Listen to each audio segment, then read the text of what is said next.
বিসমিল্লাহির রহমানির রহিম। সুপ্রিয় দর্শকবৃন্দ, এই মুহূর্তে আবারও জাতীয় পার্টির কেন্দ্রীয় অফিসে হামলা।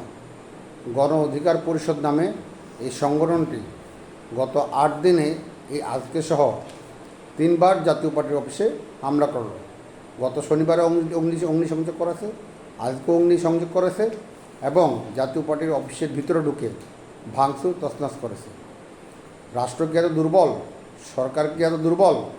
সরকারের আইন শৃঙ্খলা বাহিনী কি এত দুর্বল?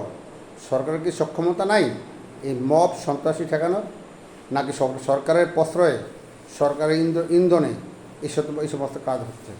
যদি সরকারের ইন্ধন না থাকে তাহলে এবং সরকার যথাযথ ব্যবস্থা নিত, তাহলে আমার মনে হয় কোনো সন্ত্রাসী এই ধরনের কাজ করতে পারবে না। আমি মনে করি এর জন্য সরকার দায়ী এবং সরকারের ইন্ধন আছে। সবাইকে ধন্যবাদ। আসসালামু আলাইকুম।